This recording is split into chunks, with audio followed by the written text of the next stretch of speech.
Welcome to another edition of Global Conversations with Regis Tremblay, coming to you from beautiful and historic Yalta in the Crimea of the Russian Federation. Yalta is a vibrant city that energizes and inspires all who live and come here. Young and old relish this historic and beautiful place located between majestic mountains and the Black Sea. Welcome to another edition, a special edition of Global Conversations. My guest tonight, my friend Russell, Texas Bentley, coming to us from Donetsk in the Donbass region. Russell, welcome back to the show. Thanks, Regis. Great to see you again, my friend, and always good to be on your show. Well, thank you. It's no secret to many people, but it's totally unknown in the United States and probably all throughout Europe. The very, very tense situation on the ground now with the Ukrainian forces, Nazi battalion, moving hundreds of heavy equipment, tanks, and missiles, other types of rockets that they fire, and supposedly a couple 100,000 troops to the border with the Donbass. Tell me what's going on, Russell, and what do you think is going to happen? I know you've analyzed this situation many times, so tell me what's going on and what's your analysis? Well, it is a very, very serious situation, and it's not a couple of 100,000, but it's more than 100,000 Ukrainian army troops that are along the front line right now, facing our 30,000 troops that are on our side of the front line. That's a little bit more. They say that an assault force needs to have a 3-to-1 advantage against the defense force because it's always easier to defend. But in this case, they've now got more than 3-to-1. They also have the advantage of a lot more armor, a lot more artillery, and they do have somewhat of an air force, and we don't have anything. So it's a very serious situation. There's been a lot of real hard rhetoric coming out of Kiev recently about that the Minsk agreement is dead and they're going to have to go to Plan B or something like that. And people here are very concerned. There may well be in the coming week a calling up the reserves, a mobilization, which will give us between 15 and 20,000 more basically reserve troops. But still, it's a very serious situation. And the Ukrainians, the main thing that we've noted, which is irrefutable, is like you said, they've been bringing in rockets, artillery, tanks, and I'm talking like train loads, multiple train loads per day. The same thing with extra fuel. Ukraine just bought a bunch of winter diesel fuel from Belarus, which means that they're planning on using it before it gets warm. So these are very bad omens. There are a lot of people that think maybe the 15th of March will be the day when things kick off. If that happens, people aren't panicking here. People aren't panicking, packing up and running away.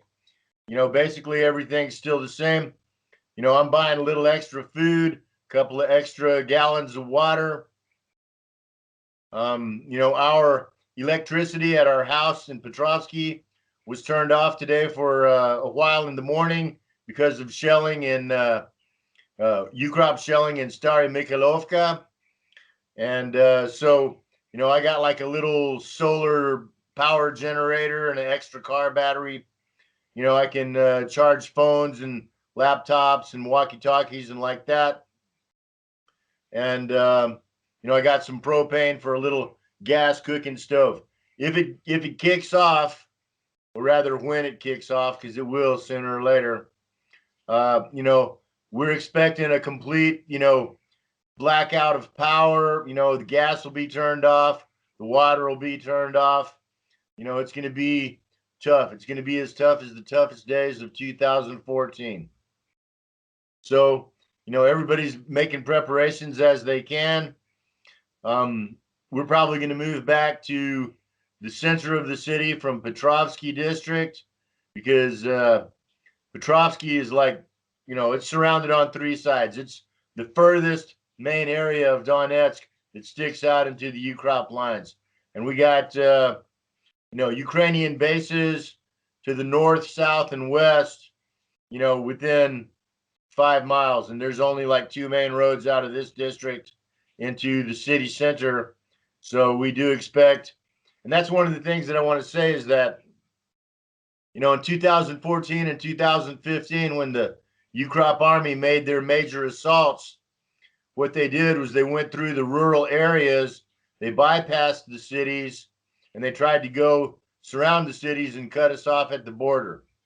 And that worked out real badly for them. They basically got annihilated out in the open terrain by artillery, grads, and they're not going to do that again. They're not going to do that again.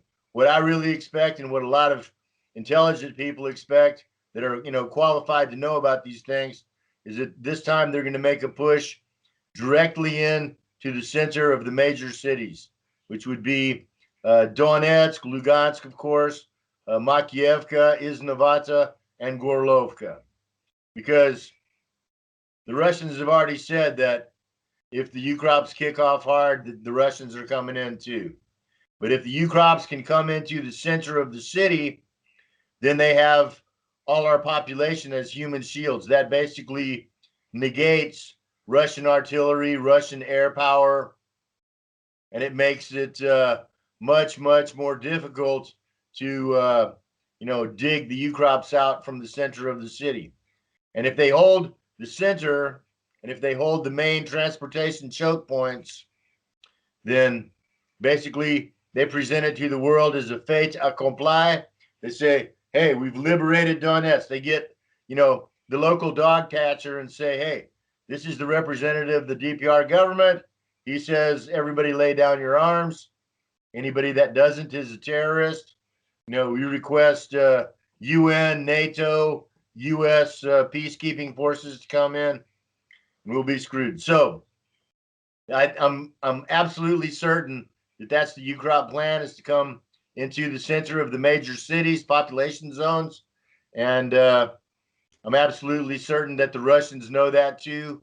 And they understand the only way to stop that is either, there's two ways they can stop it. And the first one would be, because they'll know before the guys on the front line know.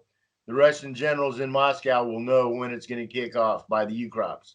And all they have to do is start sending in the cruise missiles, the airstrikes, just blow, the whole 200-mile long line of heavy armor of the Ukrops and all their troop concentrations, just blow them up. They cannot afford to allow the Ukrainian army to take control of the main city centers. They cannot. If that happens, then it's a Chechnya, Sarajevo type situation, very long and drawn out with, mega atrocities. So, Russell, let me interrupt and ask you this. Can Russia afford politically to allow the major cities to be taken over? In other words, for the Donbass to be completely taken over by Ukraine, and can Putin afford that politically? Not at all. Not at all. It is the red line. They cannot and will not allow it to happen. And like I said, the first option they have to prevent that is to just blow up the entire Ukrainian army where it sits before it starts to move, and they will know exactly when that time comes. As I said, how do they, Russell? So they must have intelligence.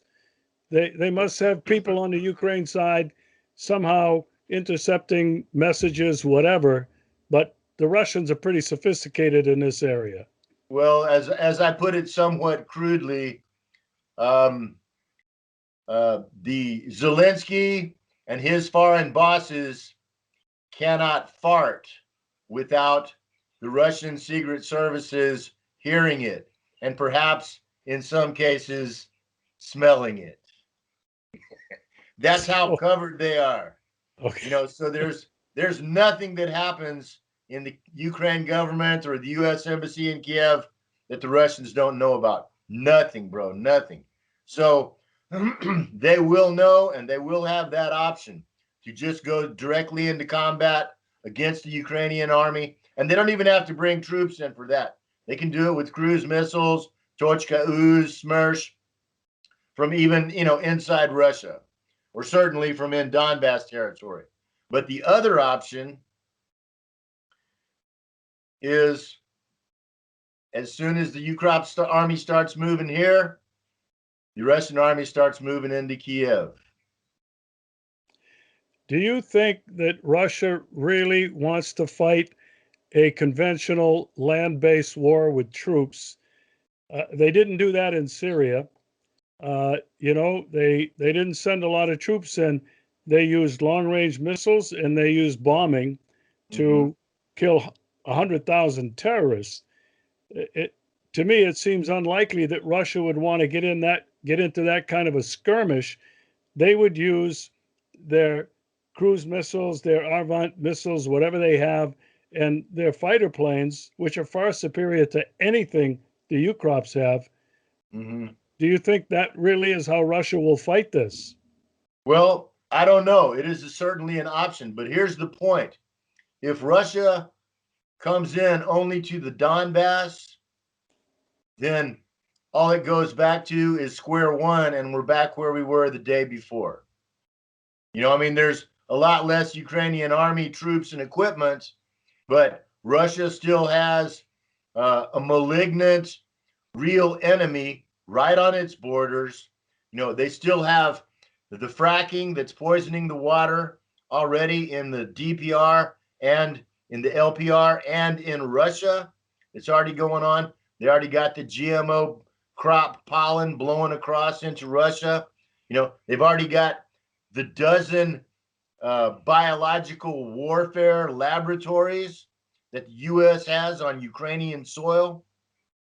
All these things, not to mention, the neo-Nazis and the fact that the government is controlled by, the United States, which is truly the mortal enemy of Russia these days. So, sooner or later, all that stuff's going to have to be dealt with. And rather than, put it off for another day and keep putting it off like they have for the last 7 years, one decisive blow, it's like pulling a tooth. Sooner or later, you got to pull it, and you don't just pull a little bit of it, you got to pull the whole thing, So I don't know if they will go into Kiev, but that is really what they should do, in my opinion. Yeah, I think Pepe Escobar, who's a really pretty good global analyst, he's a really bright guy, I think one of the best. He said something to the effect just recently, a big long article about this situation in the Donbass now, where America has green-lighted Zelensky and Ukraine for an all-out assault on the Donbass. And he was talking about different alternatives and strategies. And he said, I'm pretty sure Russia had no interest in having to take over Kiev. It's a failed state. It's collapsed economy, collapsed industry. There's nothing there that's worth anything anymore. And he doesn't think that Russia will want to take on that incredible responsibility. The other side of the argument is what you just made. Does Russia look at that as, do we want this cancer, this vile enemy, mortal enemy on our border, supported by the United States to keep attacking in so many ways? Or do we just do away with it?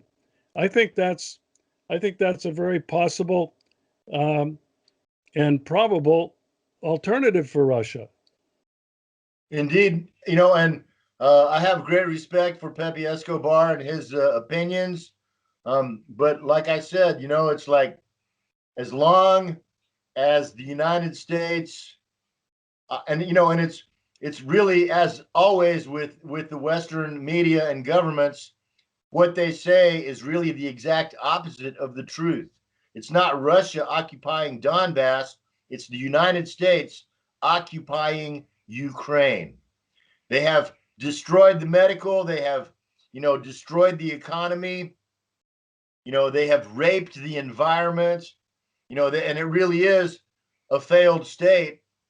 But as long as the United States continues to control it, it's only going to get worse. So let me ask you this, because I have I've posed this situation myself, that if Russia did send its troops in with everything that it has, missiles, planes, and troops, and marches into Kiev within 24 hours, a week, a couple of days, who knows what, that I believe that the United States would evacuate all their personnel, their people in the embassies, and their troops, and NATO, along with them, would tuck tail and run. Because That's exactly right. That is without question. I think that they do not want this war with Russia, which could easily become a nuclear war. Well, I mean, even without, and if it becomes nuclear, it will be initiated on the part of the United States, without a doubt, because the United States doesn't, I mean, Russia doesn't need to go nuclear to smash the US or NATO or Ukraine, in Ukraine. I mean, the United States has a logistics train 5,000 miles long to come to Ukraine. Even the Polish and the Europeans, who are not going to fight Russia over Ukraine, but even theirs is hundreds, many multi-hundred miles longer than what Russia's is. Russia can take Ukraine in a week. It can take Kiev in 2 days. And I hope and I think that at this point, they're just going to realize, the Russians have realized, that there's no appeasement, that really the United States is acting very much like Third Reich Germany now. There's no negotiating. There's no, honest, win-win situation. These are mortal enemies, and it's time for them to get, a good hard slap upside the head.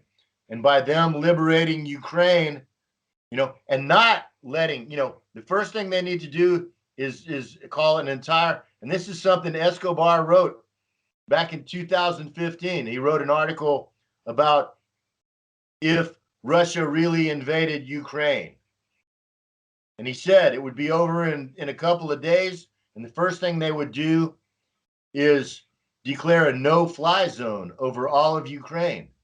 And so all those embassy Americans and all those military instructors and contractors are stuck in Ukraine, and so then they're, if not tried for war crimes, they can certainly be bargaining chips, But the United States will not come into Ukraine to so-called defend it, and absolutely the EU 10 times more will not come in. So Russia really doesn't have anything to lose except a long toothache, Yeah. And talking about US-Russia relations, they're non-existent right now. They're not even talking to each other. It was bad enough under Trump, but, and I never liked Trump, and I still don't, but I have to say this. But basically, Biden, and I made a video about this recently, dude. Biden was the top dude he was running Ukraine from before Maidan. Pyatt and Victoria Noodland, those were his flunkies. You know, they were here doing what he told. Obama said it, and he said it himself. Biden is the dude that runs Ukraine, the U.S. interests in Ukraine. So that means that Biden was the guy who told him, hey, if this Maidan riot's not getting wild enough yet, get some snipers up there, shoot some protesters, shoot some cops. That was on Biden's orders. Odessa was on Biden's orders. The ATO, the original military attack against the people of Donbass, was on Biden's orders. MH17 was on Biden's orders, you know. So, you know, these are some ruthless, evil bastards, you know. And, you know, they had to like kind of lay low while Trump was in power, but now they're coming back hard and fast and strong. So let them come. It's the same cast of characters with a few others that were more subordinates, but they're all that group of neocons that now have completely taken over everything from state to defense to everything. The CIA, yeah, it's really a desperate and terrifying situation. Well, I mean, it's rather irritating and disturbing. People in Donbass don't get terrified, but you know, we understand, and we know that Russia understands that if, you know, and like I've been saying since 2015, bro, as goes Donbass, so goes the world. And mark my words, brother, the day that the Ukrops start their attack on Donbass, there'll be major offensive by the jihadis in Syria against the Syrian army. And, you know, who knows where else? You know, the Israelis will probably start bombing Iran. You know, they had a deal. All the Israeli Air Force jets turned off their transponders yesterday, all at the same time. All of the whole Air Force. You know, so this is going to be a multi-front war.